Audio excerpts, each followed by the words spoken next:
and we're live with a very special Haute Residence presentation today with an incredible oceanfront project, 57 Ocean, talking about blue wellness with a truly five-star panel today. Before we go into introductions with everyone, I'd like to start with you, Marcelo, as we wait for our viewers to join us. What has been your biggest takeaway from going through quarantine?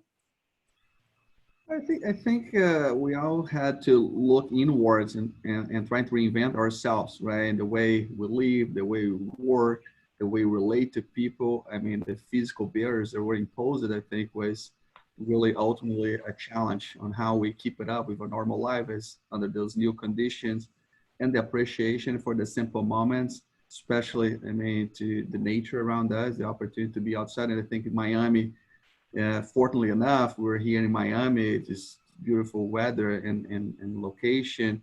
So it was easier for us, even in quarantine, to still have an opportunity to be outdoors and breathe this fresh air. They're all so important, especially in those moments. So I think the quarantine was a lot of opportunity for us to reflect and what is really important and how we want to live our lives moving forward and find better opportunities to improve our lives. I think that was sort of my main takeaway.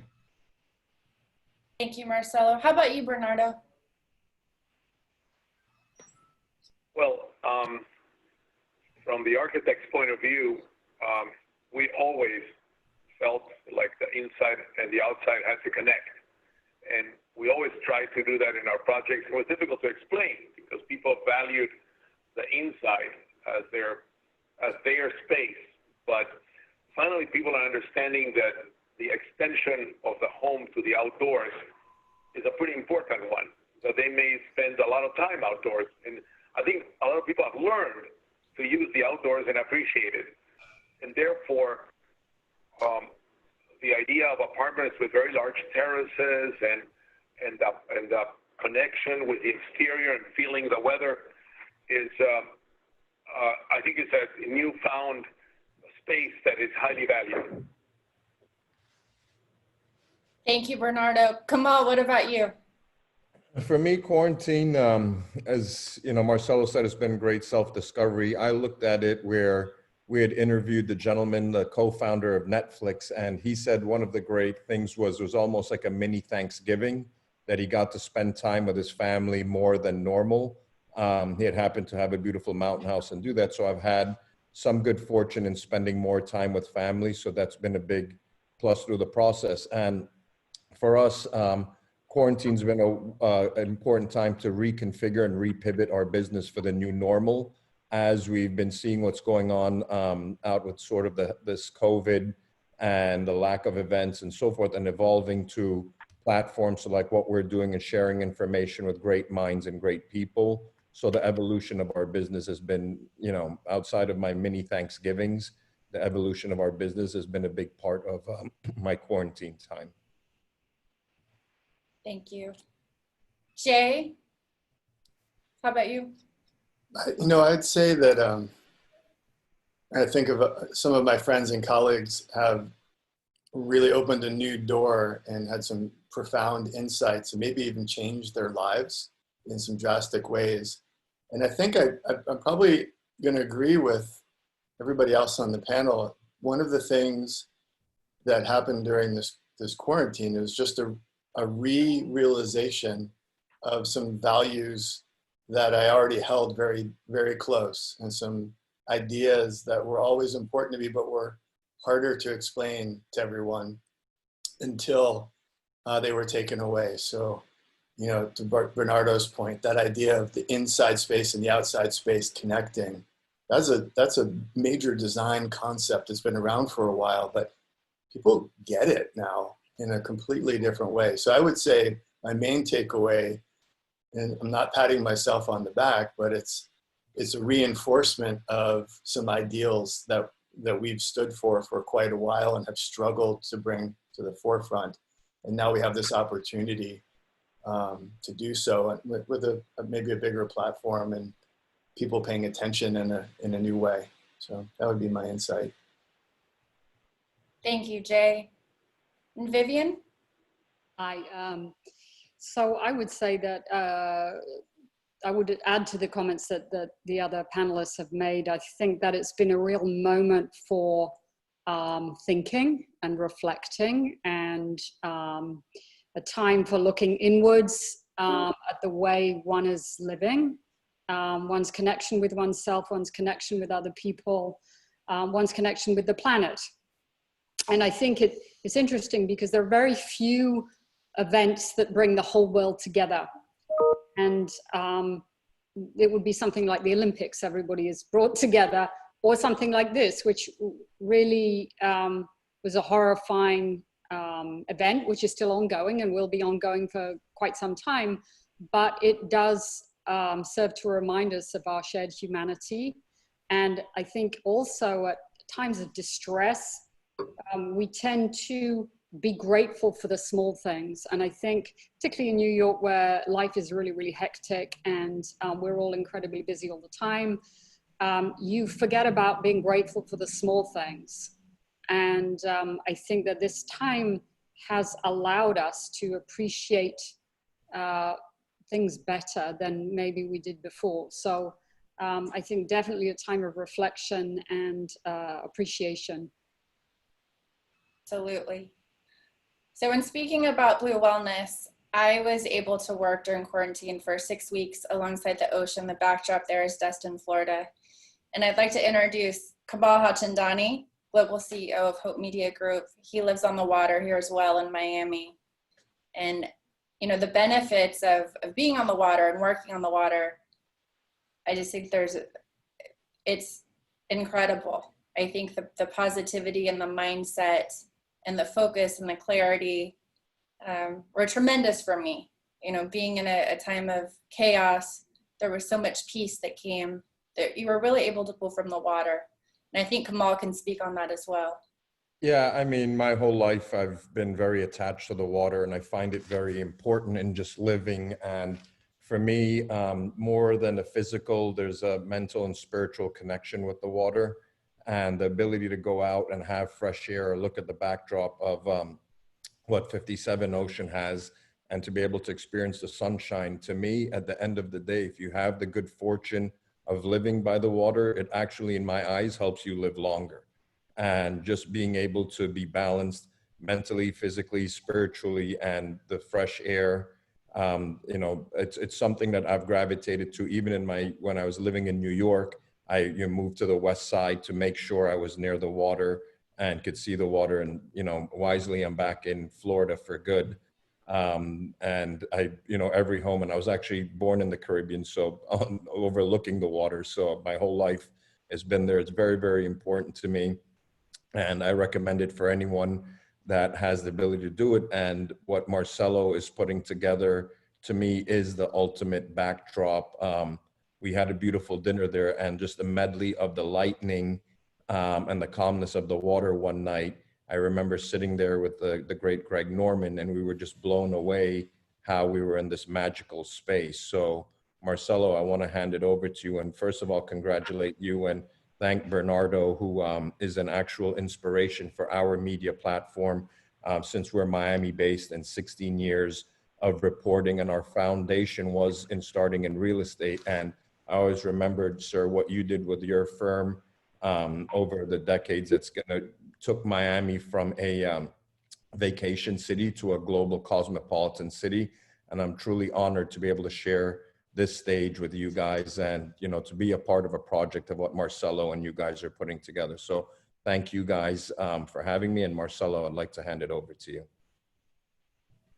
Thank you, Kamal. It's a pleasure and honor to be part of that panel. I think it's very opportunistic. We're very happy to join the conversation with Hot Living. And I think we always had from early on the vision as wellness being the new luxury. And I think 57 Ocean kind of catalyzes that vision. So before just made a few comments, I think we're going to pass along like a short video that kind of contextualize the discussion and kind of translate on how we see that vision coming to life. So we have a great video coming up on the project, and from there, Marcelo, we would like for you to really go into depth with it. Okay.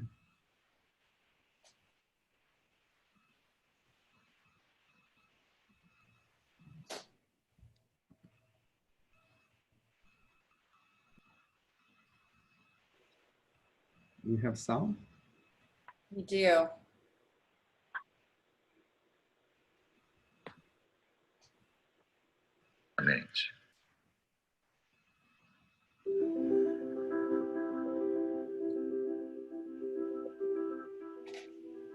Nossa preocupação quando fizemos esse projeto foi trazer para Miami alguma coisa diferente, uma sensação, um novo estado de espírito, uma nova forma de ter prazer.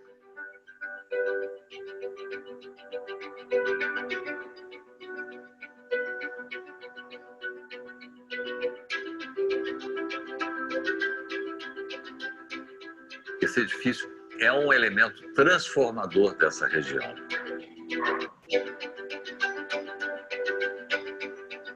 Miami Beach is an urban resort. There's a real city where there's a lot to do.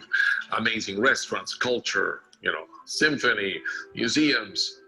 Once you arrive here, it's almost like you left the city behind you and you arrive to this quiet place on the beach. Part of living in a resort atmosphere is the flowing spaces and the openness. You have infinity in front of you.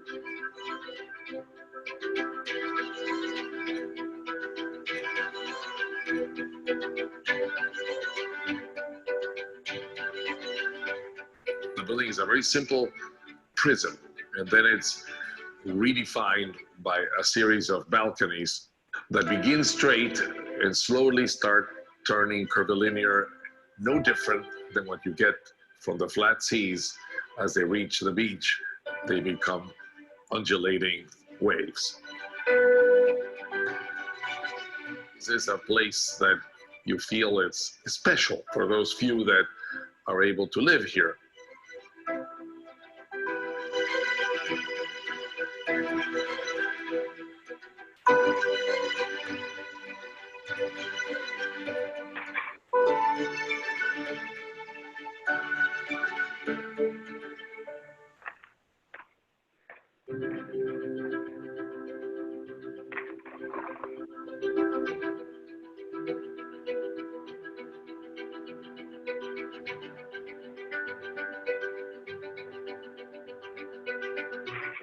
I think you can provide a unique experience through design. The idea to combine an outdoor living, which is fantastic in Miami, to be in front of the sea, to have that amazing view, to have outdoor areas like spa, pools, fitness.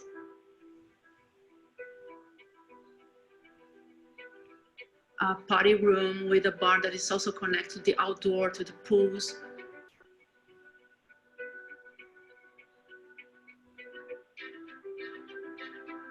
And at the same time, having a lobby, an entrance that can remind you a gallery. So in terms of the exclusive resort feeling, you have everything you need.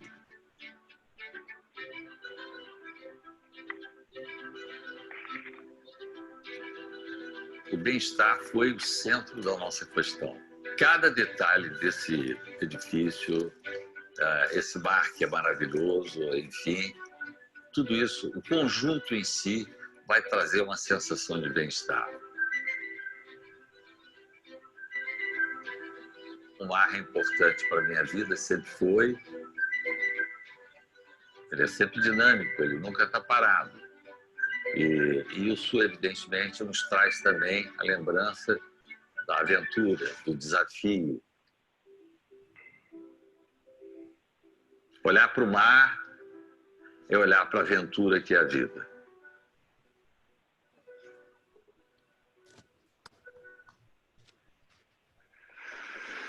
Thank you. I really like to share the video because I think it does a good job. I mean, he tried to communicate the point of view of the project. I think the ocean was always a big reference point for us in driving, in creating a sense of place. How does it feel to live by the water, right? How that beautiful ocean in front of us can really improve lives. How that project can really connect future residents to that nature that surround us, especially in Miami, where you have this tropical weather all year long, and that offers you multiple opportunities to be outdoors, to really exercise, to really enjoy this beautiful landscape. And to your point, like early on, I mean, by bringing Bernardo, we're not only bringing a global perspective on architecture and design, but the local context on how you really eliminate or blur those boundaries that separate indoor and outdoor spaces. I think the balconies of that building is a statement. You know, you've never seen any project in Miami where you have 12-feet balconies wrapping up the whole building and truly extending the indoor living to the outdoors. So we're very proud of what we're doing and how we create an alternative, you know, for people to improve their lives. We're proud to say that that vision is starting to take shape. We are about to top off the building this month. We riding a very strong sales cycle, 60% sold at the moment. We still have our Joe product, the penthouse, available at 360 views. That's pretty much my backdrop, is how it feels looking Miami from the top. I mean, the turquoise water, I mean, the pool blending into an infinity ocean. It just doesn't get much better to have all that connectivity to the water, to the ocean from that building. So I think we're excited to learn from the panelists, to have really an interesting in conversation. I think for all of us, the ocean is sort of a driver towards our missions, either as a designer, as enthusiasts or entrepreneurs in that spectrum. So really excited to those discussions. And thank you everyone for participating with us in this interesting conversation. Thank you, Marcelo, and thank you, Kamal, for joining us. Thank you. We're going to go into our panelist introductions. So beginning with Dr. Jay Nichols. Dr. Jay is a marine biologist, conservationist, and the New York Times best-selling author of Blue Mind. Dr. Nichols, whose research and writings have been widely documented by top news outlets from USA Today and the Washington Post to CBS This Morning and beyond, has been a global authority of the world's oceans and their pivotal healthful benefits on both mind and body, inspiring a deeper, more active connection with nature. Thank you so much, Jay, for being with us. Oh, my pleasure. Thank you. Next, we have Bernardo Fort-Brescia, an international award-winning architect and founding principal of Arquitectonica. He studied architecture and urban planning at Princeton University and received a Master of Architecture from Harvard University, where he later taught. Bernardo's designs have won hundreds of awards. His work has been featured in 3,000 national and international publications and has been the subject of numerous museum exhibitions in the Americas, Europe, and Asia. His innovation and artistry make him one of the most celebrated design authorities. Bernardo, thank you so much for being here with us today. Sure. Thank you for inviting me. Thank you.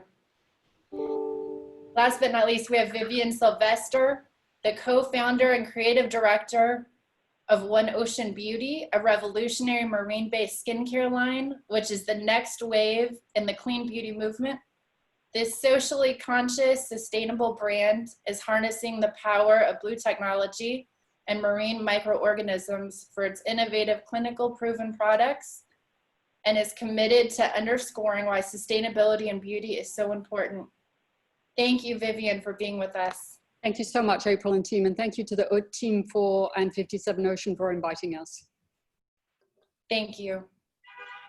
Jay, let's begin with you. This is an extraordinary time in our world. Health and well-being are the focus amongst global consumers. Even before the pandemic, as Marcelo noted, wellness was largely viewed as the most prioritized luxury for today's high net worth consumer. In your renowned research and landmark best-selling book, Blue Mind, you've spotlighted that water is the medicine for those who need it most and everyone else. In Miami, the ocean is considered to be one, if not our greatest amenity. Right now, people from the dense city centers around the US are flocking to South Florida for proximity to airy beaches and wide, watery views. And this time, most especially, why does being near the water set our minds and bodies at ease? What are some of your findings about being so close to the water and that making you happier and healthier? Yeah, it's a great question, and it really couldn't be more timely. I think even before the pandemic, we recognized that modern humans were carrying a lot of what we call red mind.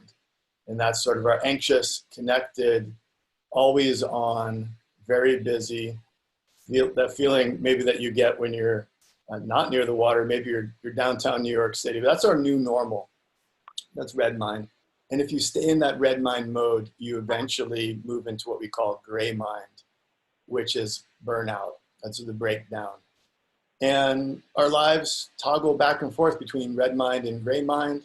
When we break down, we're forced to take a break, then we go back into that go-go mode.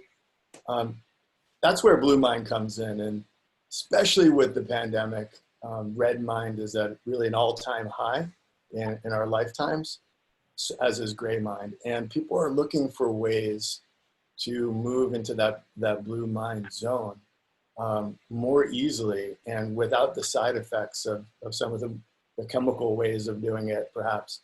And water, it turns out water is the #1 way to move into that blue mind state. And what we mean by blue mind is that mildly meditative state of mind that makes us feel cool, calm, connected, creative, sometimes courageous, compassionate. It's a time when we get our best ideas.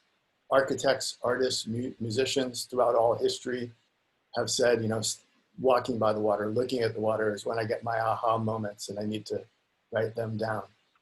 So blue mind is really an antidote to the red mind normal and a way to keep us from slipping into gray mind, which generally is not a very beneficial state to find yourself in. It really is, it comes down to something we call soft fascination, which is when your brain is entertained, like those waves that are behind some of us on these screens.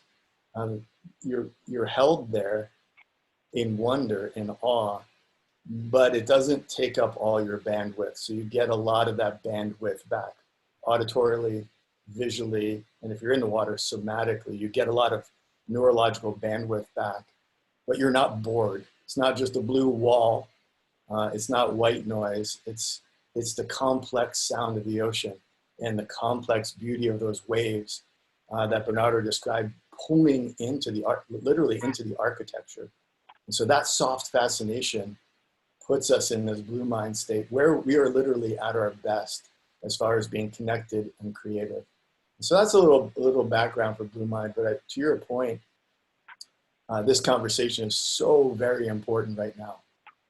We all know people who are not achieving much blue mind right now for a variety of reasons and need to be reminded, or perhaps taken by the hand and led to the edge of the water, and maybe really encouraged to practice more blue mind. But really, there isn't a better time for this project, I would say. Absolutely. Thank you, Jay. Bernardo, turning to you, again, it's such an honor to have you here speaking with us today. Incredible projects that you've brought to our community here in Miami. I know 57 Ocean is your first wellness project going up in our city. It already appears to be a trendsetter. What elements from this project do you believe will become more prevalent in the future for residential buildings?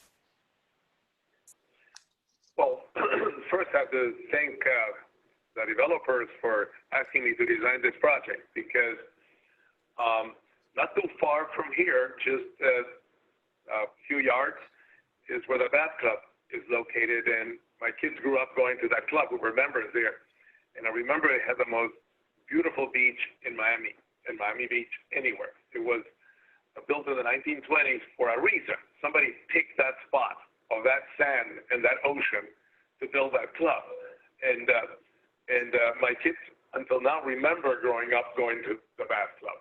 It was, and that's why they all wanted to move back to Miami, and they did after going to college.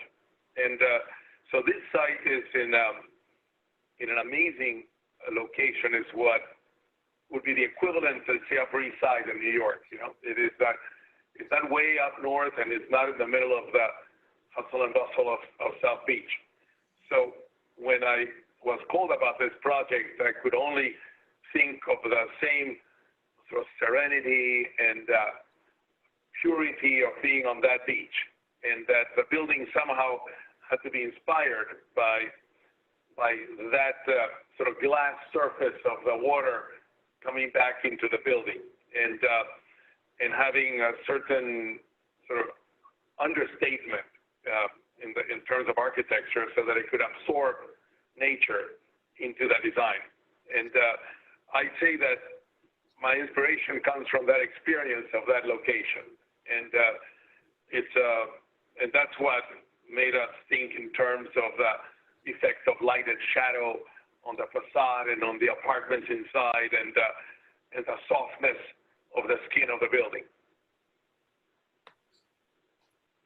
Thank you, Bernardo.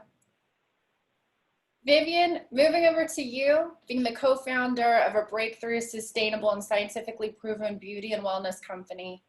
You and your team have prided yourselves on formulas that fuse nature and science, using powerful marine ingredients from the world's oceans. Your brand, One Ocean Beauty, will also be operating out of the 57 Ocean Private Spa when the building opens next year. How did the ocean become the inspiration behind this company, as well as your mission to preserve it? Well, so it's quite complicated. Both Marcella, who's the co-founder, and I grew up close to the ocean. I'm from the UK. The UK is an island. You're never further than 70 miles away from the ocean. So the ocean is a big part of all of our lives in that part of the world. As Jay said, being beside the ocean or in the ocean brings a sense of balance and happiness and peacefulness into our lives.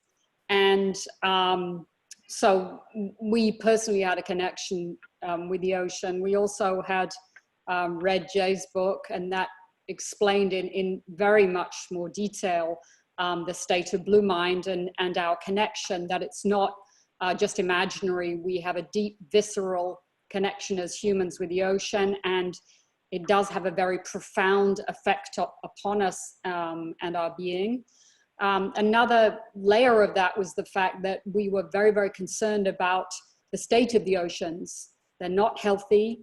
The temperature's increasing, acidification is increasing, they're overfished, they're overpolluted, and we as humans are responsible for that. And we felt that as a company, starting a company, we could do more to raise awareness around those issues than we could as individual people. So as individual people, I always walk down the beach and pick up trash. I can't help it. I pick up trash as I go. But as an individual, there's only so much I can do. If I have a company that has a higher profile, I can spread the word and let people know and try to raise awareness about that. So those were some aspects. And then also, you're probably aware that the marine ingredients have long been the gold standard for the benefits that they can bring to the beauty industry and also to wellness. The ancient Greeks used marine ingredients, the Romans did. All sorts of different societies around the world have always used marine ingredients. So really for us, it was a question of bringing that again to the fore and doing it in a new modern way. So we think that One Ocean Beauty has certainly been part of the movement, if not the catalyst for a new movement, which is about blue beauty and blue wellness and bringing that to the fore. So is that really what you see that's been missing from the beauty industry? Both Marcella, the co-founder, and I come from outside the beauty industry, actually. We both have a fashion background. Marcella has a little bit more of a beauty background, but I think that helped bring some clarity to the way in which we wanted to set up the company. We felt what was missing there was a real opportunity for clean products, and we see that there's a real trend for clean, healthy products, but also ones that are clinically proven to work. So how refreshing is that when you get a product that actually works? Amazing, because mostly it's about a promise in a bottle versus delivery of results in a bottle. We also wanted to make sure that our project was as sustainable as possible. So we use packaging that can be recycled, and we reproduce our marine actives naturally through blue biotechnology in the lab. So we're able to take a single cell, take it back to the lab and regrow it through biofermentation versus harvesting large amounts of products out of the ocean. And then also another element would be transparency. We feel that traditionally there's been a certain amount of what we would call smoke and mirrors, obscurity in the beauty industry. So we wanted to be as transparent as possible and say, look, our product and project is about three things. It's about looking good because the products work. The products work because we use the full amount of the active ingredients. That's the bit that makes the change within the formulations. Most beauty companies don't do that. Feel good because production and packaging is sustainable, and do good because we partnered with Oceania, which is the largest organization in the world, to donate a flat fee to help their efforts versus a percentage of sales or profits. Because sometimes a percentage of sales or profits can be a little obscure as to how much is being donated. So we donated a sizable flat fee to Oceania as well. So I think there were a number of things that we felt were lacking and weren't within the beauty industry, that weren't in tune with current customer sentiment and the zeitgeist of what's going on. Incredible. Vivian, thank you so much. Welcome. Jay, over to you. We know it's important to vacation by the water. Along that same token, what do you, and I know you've touched on it already, but what do you think that does for someone's mind actually living on the water every day? Yeah, well, if you're fortunate to be able to wake up to your water, you're one of the few in the world who have that ability. But you know, a lot of people dream about their water and plan a vacation and perhaps visit once a year, if it's a weekend or a week. Those of us, I live a block from the Pacific Ocean, and one of the things that we really love here is listening to the ocean every night as we fall asleep. Stepping outside, or even some nights from our bedroom, waking up in the morning and smelling the ocean, having it be the first thing that greets us, greets the day. When, you know, the single biggest feature of our planet is the ocean. And just to be reminded and humbled by that.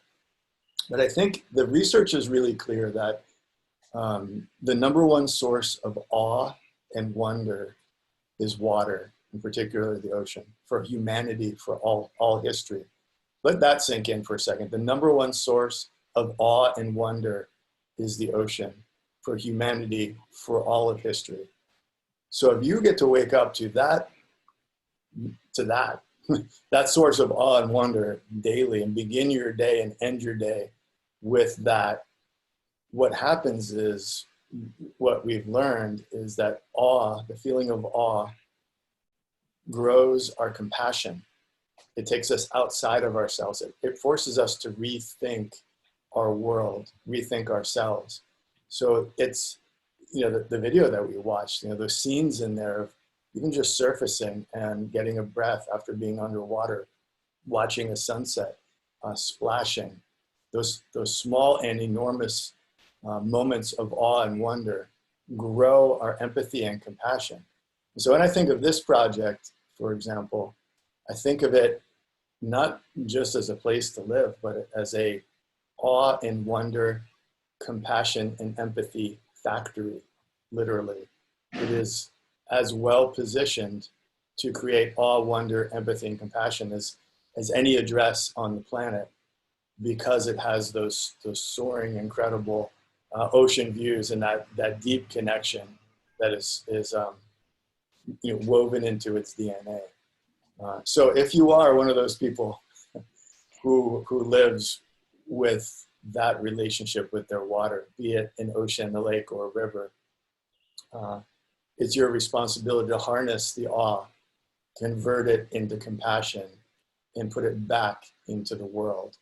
And it's exciting to be involved in a project that's thinking so deeply through these aspects at such an early stage, so that everyone who sets foot inside will feel this, but also understand it. From the products, from the One Ocean Beauty, to the architecture, to the Blue Mind wellness benefits. So it's really yeah. all encompassing. Mm-hmm. Beautiful words, thank you very much, Jay. Bernardo, talking about the concept of drawing the outdoors in, and that connection to nature, why do you think it's so crucial and now more than ever? And how did you achieve it? Well, when you ask the question of how people have been affected by being homebound through the COVID era that we're living, one of the aspects about staying at home is that you start learning about everything around you. You notice every detail. You finally understand how your house flows and where you can work, where you can eat, where you sleep. But you notice things that maybe were never really understood. They were there as something you just went through. But this has led to people to notice everything. I'm known for being very particular about a building layout, and I like to check every little detail. And I always felt it was unappreciated possibly, but nowadays people notice everything. And among the things they notice is they're gonna feel when they open those doors into the terrace, feel the outdoors, feel the width of that terrace where they can furnish it.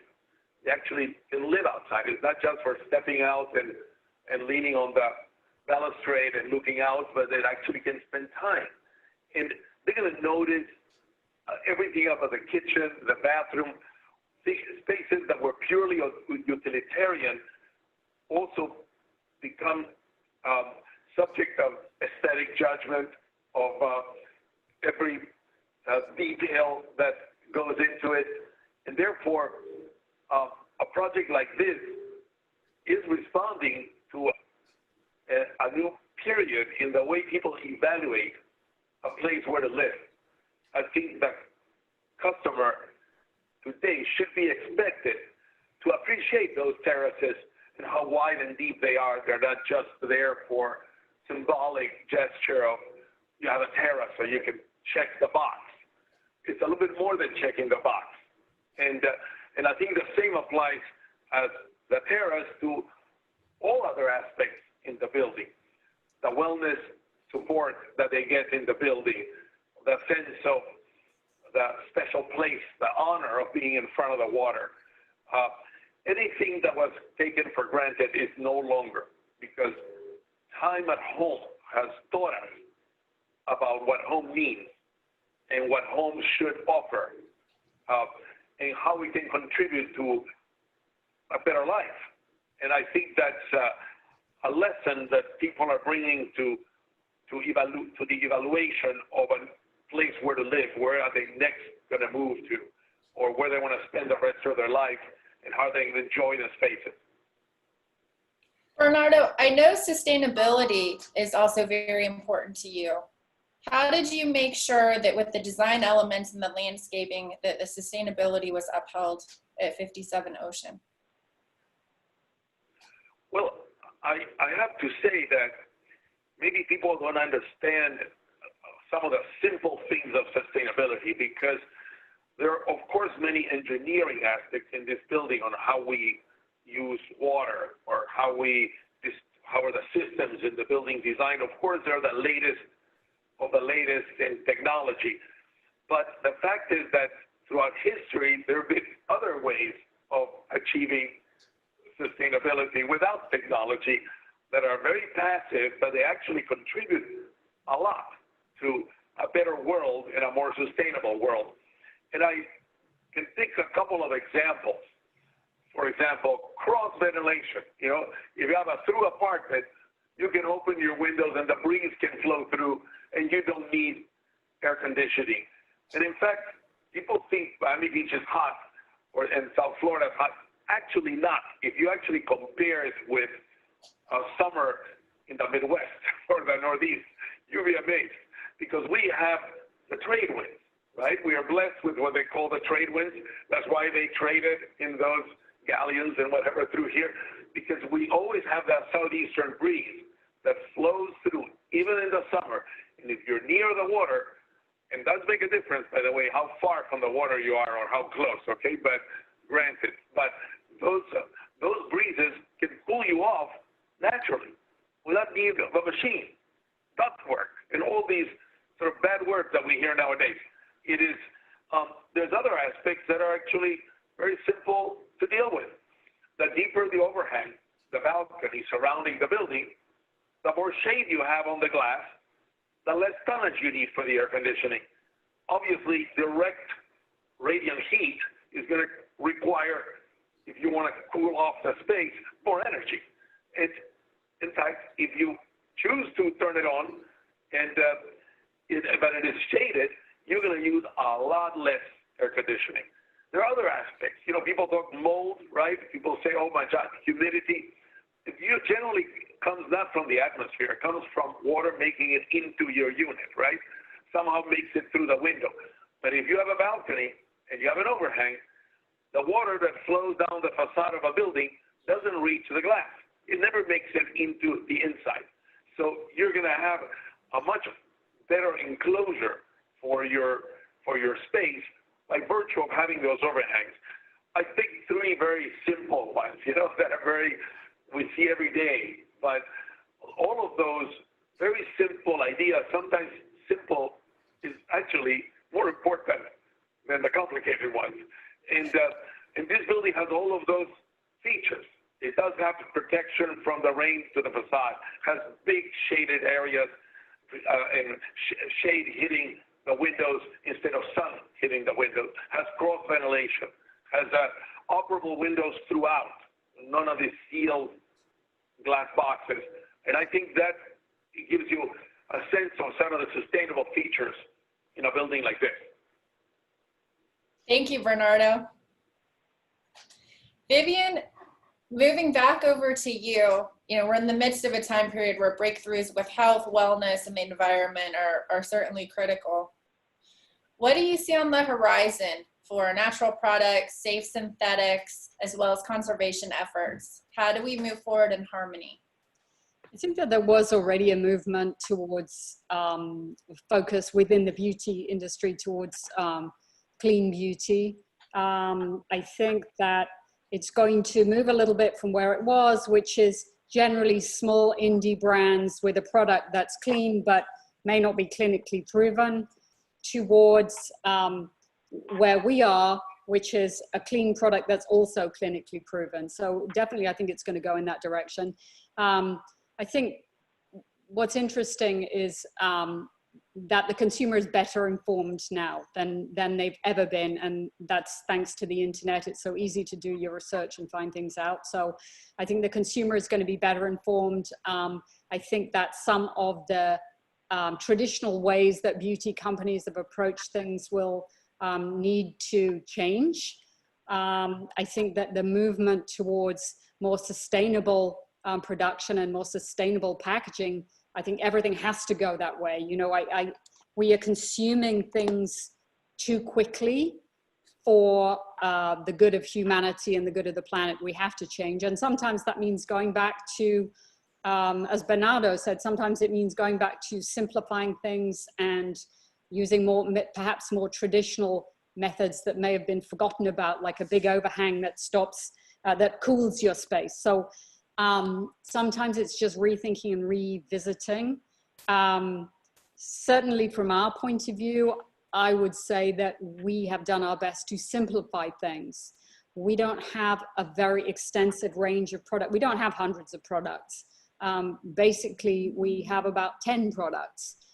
Each one of them is effective and each one of them is multitasking. So we're trying to make things more streamlined and more simple for people versus super complicated. So I think there's going to be definitely a move towards clean beauty, definitely a move towards clean and clinical. I sincerely hope a simplification of things because life is very complicated. And I think the one thing that maybe this pause of quarantine has done for us all is to allow us to have a moment to think and have a moment to appreciate the little things and to want to declutter and simplify our lives. So I would hope that things are moving in that direction. Taking that a little bit further, there's been a growing focus on mixed natural products for skincare and daily beauty routines. Not all are created equal, as we've covered. Correct. Explain what you found about natural products that aren't clean and what's important for consumers to know. It's very confusing, particularly in America, because the legislation is lagging way behind where we need to be. So within beauty, the last important piece of legislation with regard to what goes into beauty products was 1938. And then it was about a page and a half long. So, which is incredible. You can't believe it. Also, the law is different in America from in the EU. In the EU, there are about 1,300 plus ingredients that are banned that are still legal here in America. And talking about natural products or natural ingredients, that's a confusing term, and it's used in many different ways. The same thing as a clean product is used in many different ways.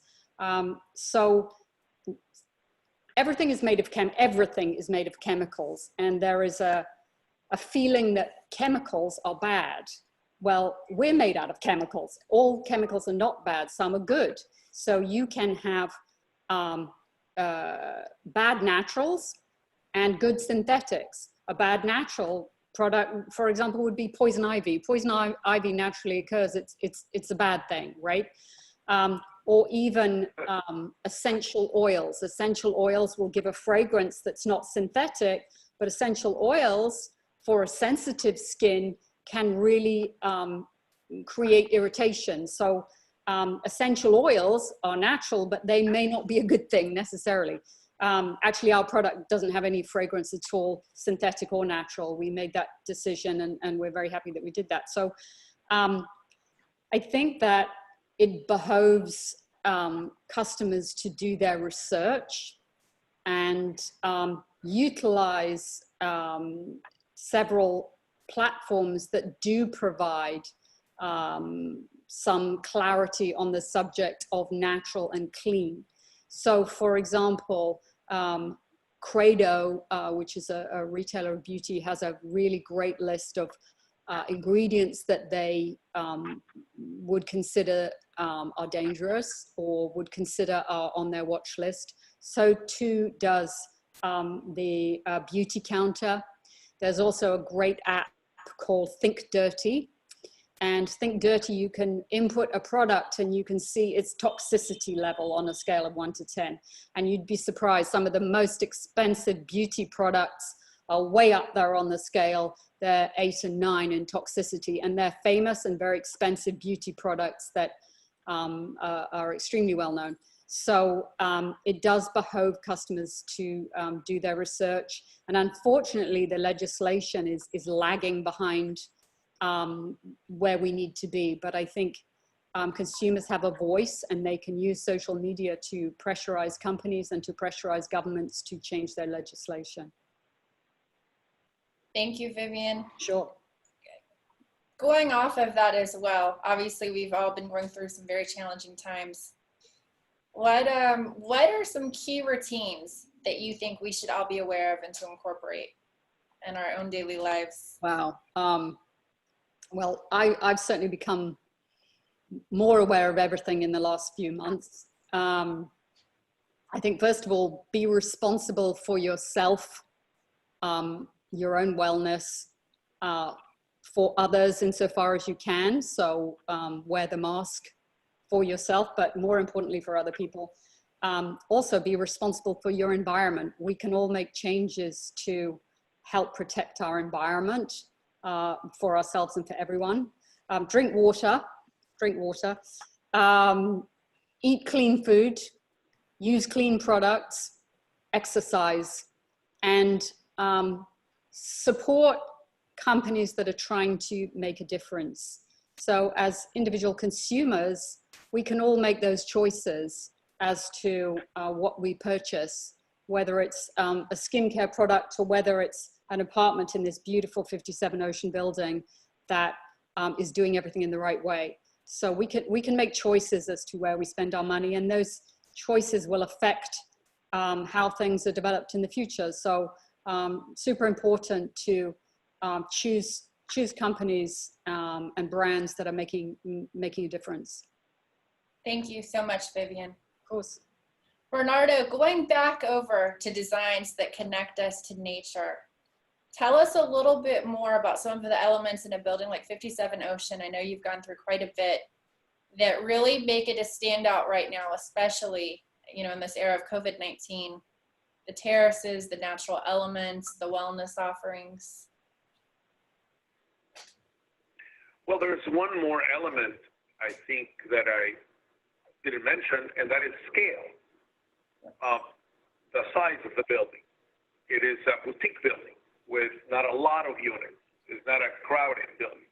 It is compared to a lot of what is offered in the multifamily residential world, this is a rather discreet, small building. And I think that is a virtue today. I think people are appreciating to being in a smaller building. And I think that's one aspect. You had asked me about the landscape. Well, the landscape in this building is rather unique and sustainable because it's largely native plants. It doesn't try to do a manicured planting scheme where things are flown from other places.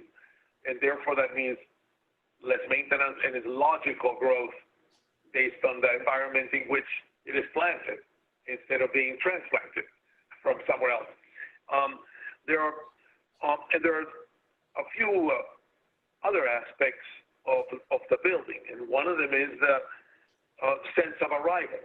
I think it is important that when you arrive to a building, you feel where you are, what kind of place you're arriving to, that the lobby and the arrival are not on one end of the building and, oh, by the way, there's a beach on the other side. You know, it's here. When you arrive, you see right through the transparency of the building, and the first thing you see is the landscaped decks and the beach. And I think that arrival is not only the first impression; it's also for the resident that is different. For the visitor, it is the first impression of the place, and it's uplifting. For the residents, is a sense that they arrive to their home, and their home is on the beach. And that sense of connection with the place is, I think, very important. I did mention the terraces, and I think I emphasized that the terraces are furnishable, that they're usable, that they're not just symbolic and to say you have a terrace. The terrace has actually of a dimension that you can actually furnish them. So you can have lunch outdoors, you can have living room arrangement outdoors, you can sit there, read a book, you stretch your legs. There's space for you to relax outdoors. And I think that dimension is a very important factor in everything in architecture. When one designs an interior, one should know the size of a couch, the size of a bed, the size, and lay it out, because it is how people are going to eventually live. And I think that we've taken care of those fundamentals. In fact, this is a great developer. He insisted. He wanted a full layout of the furniture for every space in the unit. You know, and that is a way to think. You have to think that it is a place for living, and how are people going to arrange the space, and how many options there are, how can you personalize the space? And I think that's very much part of the design in this building. The ability to personalize is a very important one. Thank you, Bernardo. Jay, moving forward, do you think the pandemic has increased the connection between health and the ocean? And is water therapy on the rise? Yeah, I'll just piggyback on the last two discussions of sustainability and add that I think emotional health is the basis of sustainability.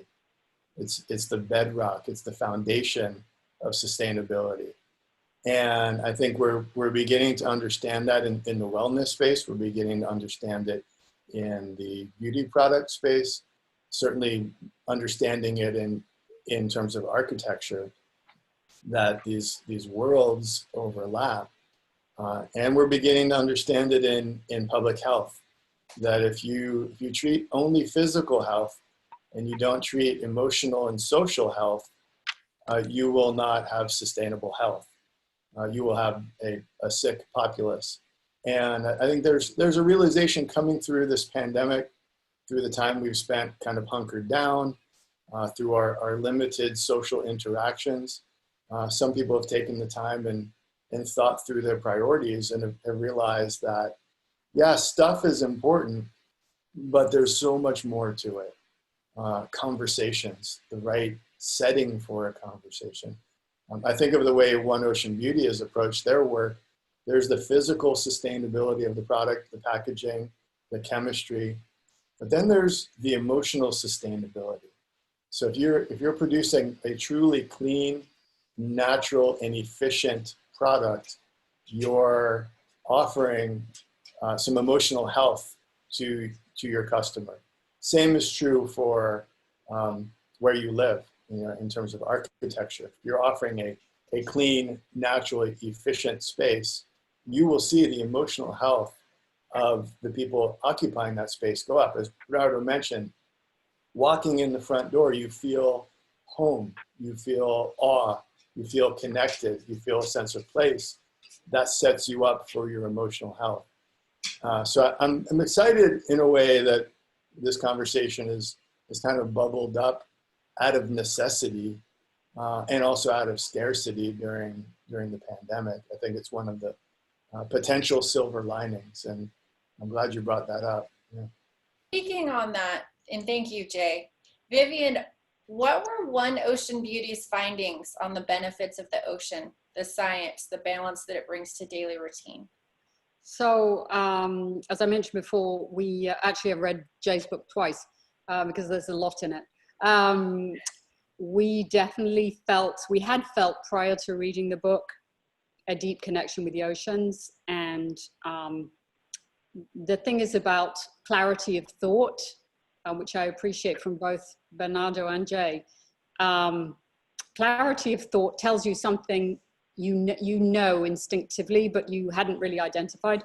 So there's a clarity of thought process around the book that was very, very helpful for us. When we were starting the project, we felt strongly that beauty wasn't about just skincare.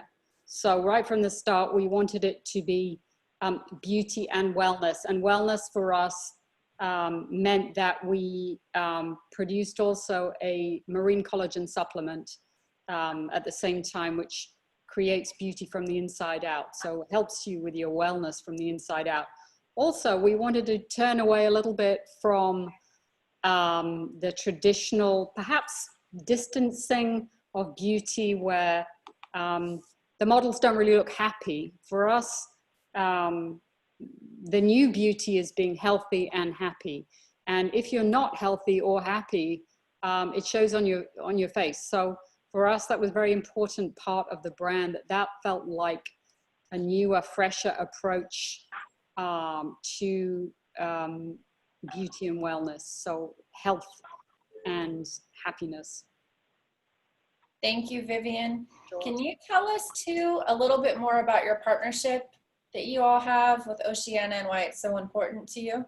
Absolutely. So actually, we started talking to Oceania before we were even incorporated as a company.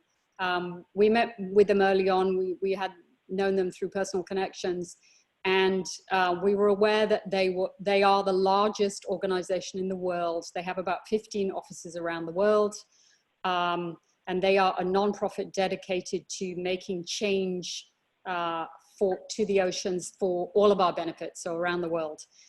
They speak to governments to encourage governments to change their legislation. So it could be pollution, it could be overfishing, it could be whale strikes, all sorts of different platforms that they speak to governments around the world. But it's for all of our benefits, because as individual people, as I mentioned before, we can only do so much. I can only personally clean up so many beaches, and the next day there's more trash on the beach. So if we have individuals doing their own thing at an individual level, and then also Oceania doing something at the governmental level, then we have a top-down and a bottom-up effect. So we're better able to affect change. And we decided with Oceania that rather than dedicate a percentage of sales or a percentage of profits, we would commit to a flat fee. So many companies are dedicating a percentage of sales or a percentage of profits, and that's great. It's better than doing nothing. But as a small new company, our sales would be this much and our profits would be non-existent for probably 5 years. So they wouldn't be getting a lot of benefit from us. So we decided to commit a flat fee to them. On our website, there's an area where as a visitor, a customer, you can go and visit the Oceania website and sign up with them. We provide updates of their activities, and we work hand in glove with them across many different areas. So it's really a profound connection, and was one of the main impetuses behind our project. We really wanted to do something significant for the oceans and make a change, not just to utilize the oceans as a hook for our product, but really to do something fundamental. So we can be very transparent with our customers that if they choose to buy a One Ocean product, they are making a difference. They do contribute to Oceania, and they are making a difference. And one of the reasons we called the brand One Ocean was that we feel that all people in the world share the same water. The water moves around the planet. You can't own a certain piece of water. It doesn't belong to you. Everybody shares it. So it's really a community around the oceans, and we all share it. And the more we can spread that message and educate people about taking care of the oceans, the better. Thank you, Vivian. Thank you for all that you and your brand do. And what a great part of 57 Ocean. Thank you. We're excited to be part of it. I'm very excited to see the building in person. The film looked beautiful. The finishes look beautiful. I'm very interested to see it, to be in it, to feel it, to really get a sense of what you guys have created. It looks stunning, stunning building. And just being on the piece of property, you know, as it is, it's magical. It really is. I particularly love the undulating balconies. It's gorgeous, gorgeous. Bernardo, looking ahead to the future beyond the pandemic, what do you feel will be one of the most critical elements for architecture and design? And what changes do you believe will be implemented in residential buildings specifically?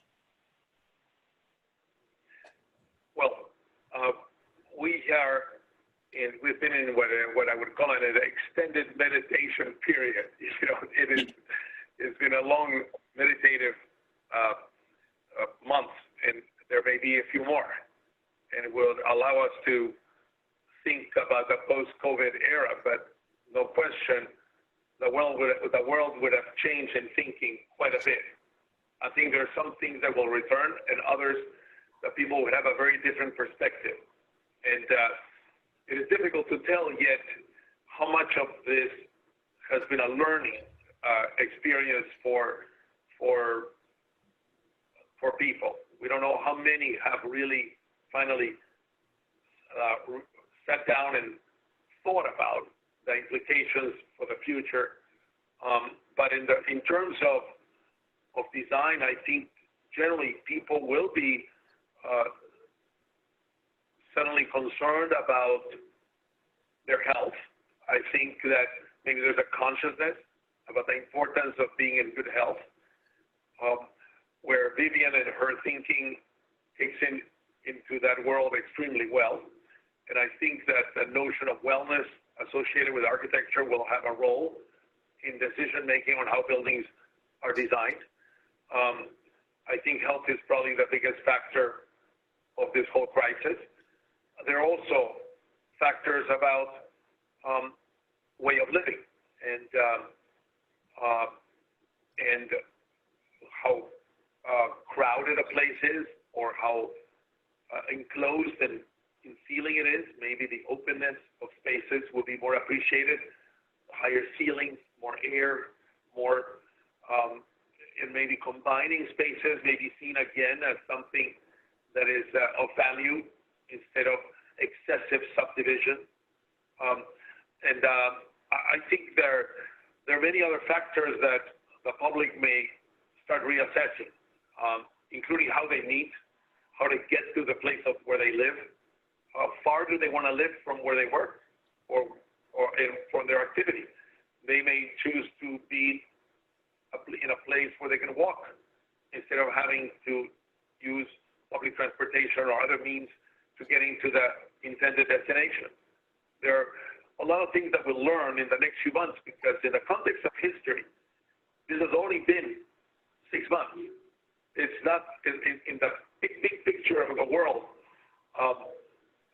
We may have learned a lot in 6 months, but it is still a short period of time. And I think people, the longer the time extends, the more they will meditate, the more they will actually start evaluating their life, the physical space they occupy, the things they do, their own body, their own mind, their friends, everything will be, the longer this meditation period lasts, the more they will learn about themselves and about others around them.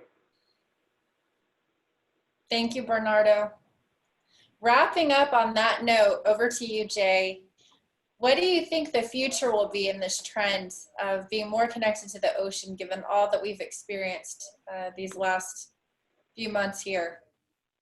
I hope it's a catalyst for more access, and that's really one of the main drivers for me is access and equity. And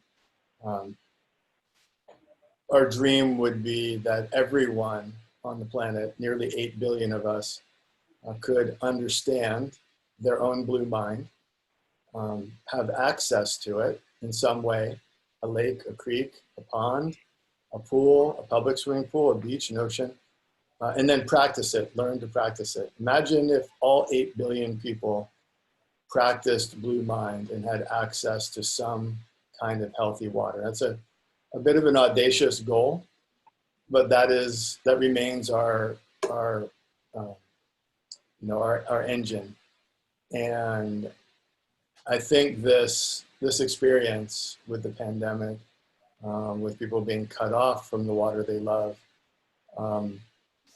will be an accelerant and a catalyst for moving that forward. Doesn't mean we don't have to do the work still, but that's really our goal. And in the context of this project, I'd love to see everyone who lives in arguably paradise in one of these units to become an ambassador for this idea of blue mind, that the ocean gives us emotional wellness benefits, and become an ambassador for the health of the ocean as a public health pathway that people all over the world, literally all over the world, have always achieved emotional and physical and social health and wellness from water. And so when I started out this conversation, I mentioned that the pandemic has reminded me of the importance of the work that we've been doing and sort of we've recommitted ourselves to its importance. And that's the message I would share, is that we are committed to everybody understanding their blue mind and having access to practice it. Thank you, Jay. Welcome. Thank you, Bernardo. Thank you, Vivian.